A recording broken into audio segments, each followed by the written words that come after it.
Hello, I'm Graham. Hope everyone's having a great day. Welcome to part 4 in the Panasonic Lumix Bridge Camera Revisited series. Today I'm looking at the autofocus modes and styles. So we're looking at AFS, AFF and AFC. We'll also look how they combine to give us our bus modes and which one you should use in which type of situation. Now, if you're a new viewer to the channel, please do click that subscribe button and the bell notification icon, and then you'll be warned when I upload new videos in this series. It really does help if you do subscribe. So today we're going to be looking at autofocus modes and styles, and first of all I've got the 4 cameras on the table here which we'll be taking a look at. Got the FZ80, the FZ330, the FZ200 and the FZ1000. This is actually the Mark II version, but it's going to be the same with the original Mark I. Now, because of the differences in the menuing systems, what I've decided to do is show everything on the FZ8082 today, but I've created a special page on my photographic blog, and I'll put a link to that in the video description below. You'll be able to then follow along all the menu settings for the procedures we'll be setting up. Well, obviously the normal way we take pictures with a camera and acquire focus is to press the shutter button halfway down. We get the focus beep and we get the acquired focus, and then we continue by pushing the button down to take the exposure.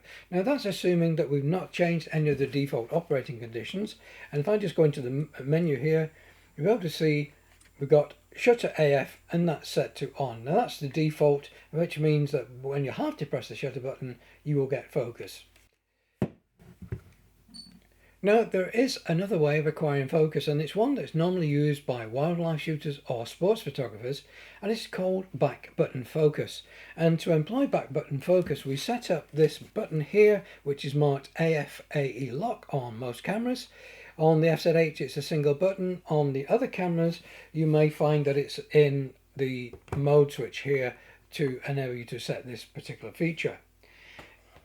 Now with back button focus we employ the fact that we're going to program this button so that when we press and hold that with our thumb we acquire focus, and then when we press the shutter button we've divorced the focus mode from that shutter button, enabling us to capture the image without the camera having to reacquire focus, so it becomes much quicker and a lot more convenient. It gives you an additional feature there. If you want to take multiple pictures at the same focus point, you just hold your thumb on the button and carry on taking pictures, and the camera doesn't have to refocus for each shot. Much quicker and getting shots. That's why it's loved by wildlife and sports photographers. So let's see how we can set up back button focus on the FZ80.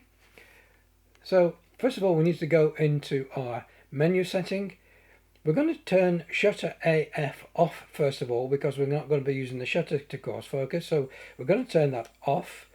And we now need to go to the AF AE lock button, and where that normally has the autofocus and exposure lock, we want to change that to AF on. So now when we press this button we will get the focus acquisition. The other thing we want to set up on the next page is the half press release, and we need to set that to on, so that when the shutter button reaches a halfway point it causes the shutter to be fired. So when we set that up, if we press the button we acquire focus, and I press the shutter button lightly and it will take the picture, because we're not waiting for that second depress of the button to get us into that mode. So again, press and hold the back button focus button, you get the focus, take the picture, and now you can keep on firing with that same focus point acquired by the camera. So that's back button focus, and that's how to set it up on the FZ80. As I say, in the dedicated page on my photographic blog I'll show you how to set up that same procedure for the other cameras. They're largely the same except for the FZ200, which doesn't have some of the features, but again you can still set up a back button focus with the FZ200. We'll now take a look at the AF modes which the camera will use to select focus, and the quickest way to do that is to use the quick menu. So here on the FZ80 we've got the button at the bottom, and if you cursor down into that you can see we've got face detect, tracking mode, 49 area, custom multi-mode, single area, and with the FZ80 and above you've got the precise autofocus. You'll only enable that if you're in the AFS mode. It doesn't work in AFF. So you don't have the precise on the FZ200, but the other cameras do have that. Face and eye tracking, does it say, is it will actually detect face, and it will try and detect an eye and put the sharpest point of focus on that. Tracking we can set up to track an object or person moving. 49 area is normally the default, so if you press 49 area, then it will try and focus on the most predominant image of your shot. So if you wanted to use 49 area, it will largely find the most dominant one. If it's not finding the area you want, then of course you can actually just touch the screen and tell it where you want the focus to be. So if that changes to over here, then if I just press here, the focus point will be down there. So that's 49 area, useful feature. Again, back into the Q menu, select it. The custom multi-mode by default is the cross shape, so if I just tap the screen you can see the area defined in the custom multi-mode.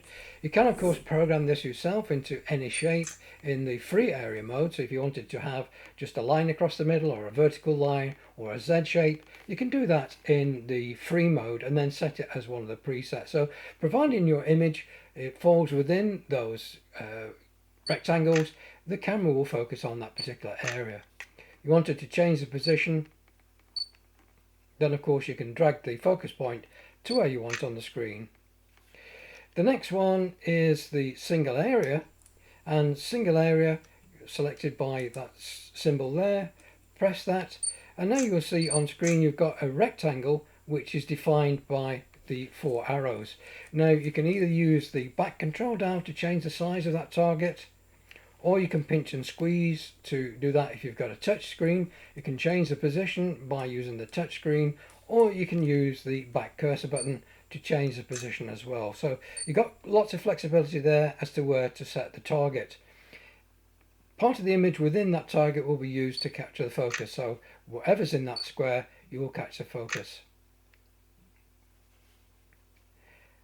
The final one is precise area. So again, if we go into that, you'll notice we get a very small cross in the middle of the screen, and when you have to press the shutter button you get an expanded view of the image that's going to be captured under that precise point. So that is a precise. We'll go back to single, which is my preferred option, and there you got the single area. We'll now look at the AF styles, and the styles are the choice between autofocus single, AFS, autofocus flexible, which is AFF, and autofocus continuous. Now there's some logic behind which you will choose for whichever situation you're in. AFS is specifically designed for static subjects. So if you've got your camera on a tripod or you're static and your subject's static, then if you're using the AFS mode, once you press focus, it will lock at the half depression of the shutter button and stay locked. Unfortunately, if your subject moves once you've acquired focus in that half press position, the camera will not focus on the area you're intended. So if you've got children running around and you want to try and capture them, if you press the button halfway down and you've got a lock on focus and then they've moved, when you press the shutter button they will be out of focus. So AFS is specific for static subjects. AFS can be useful though in situations where the subject moves parallel to the sensor plane. So for example, if you are photographing a motor racing event, providing the car is running parallel to the sensor or is within the depth of field that you've got with your set focal length and your aperture, then AFS can give you some faster burst mode sequences than the other modes. So there is a place for AFS providing the focus distance doesn't change. AFF is useful if you're trying to capture your children running around and they're moving slowly. Once you've got your finger pressed into the halfway position, the camera will continue to track the focus point as they move. So it does give you a bit of leeway in your focus position. The camera will try to track it.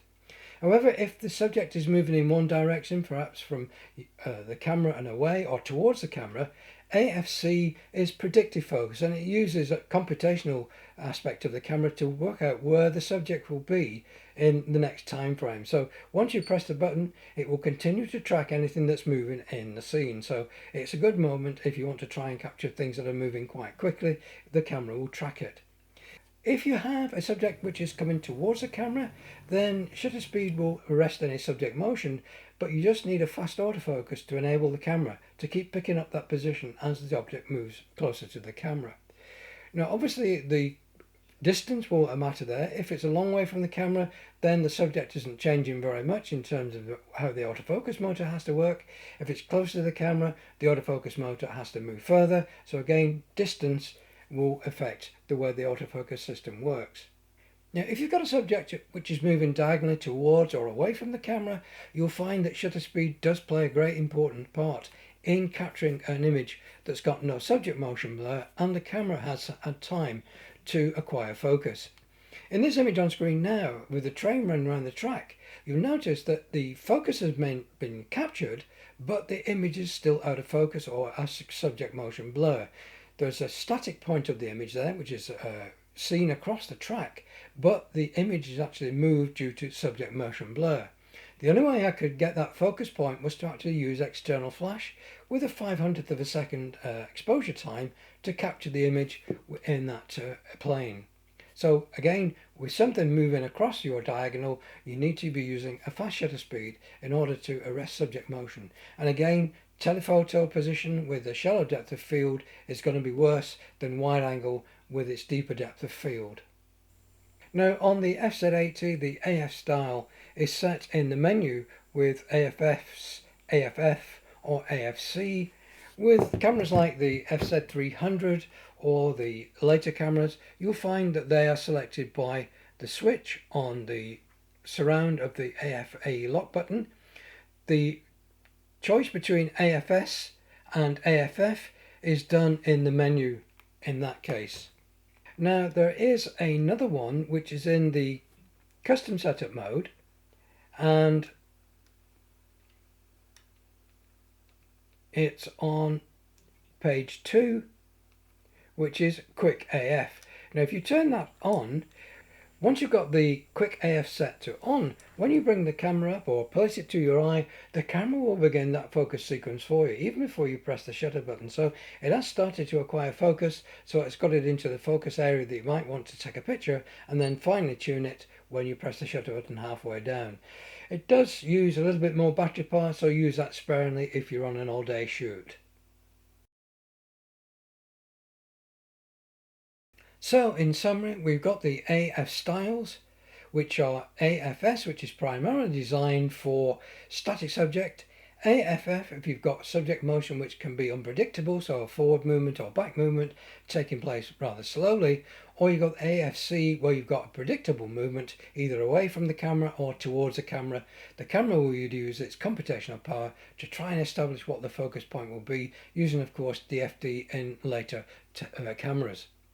AFC is a useful operation if you shoot in sports and the subject is coming towards you or moving away, you'll get a faster operation.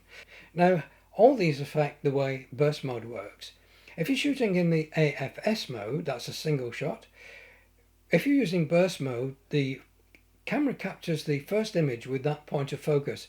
All subsequent images are kept at that same focus point, so the camera can actually expose quicker. So that's why you get these faster burst mode speeds when you're in AFS. If you're shooting in AFF or you're shooting in AFC, then each frame is exposed with a different focus point, so it is much slower. So it depends on which mode you've selected as to how fast your burst mode will operate. Hope you found that useful. Of course, again, if you're a new viewer to this series, please do click that subscribe button. It really does help. And check out my photographic blog where there'll be that link to this dedicated page where we'll be talking about back button focus on these particular cameras. So as usual, thanks very much for watching. Please do take care, and I hope to see you all in the next one. Goodbye for now.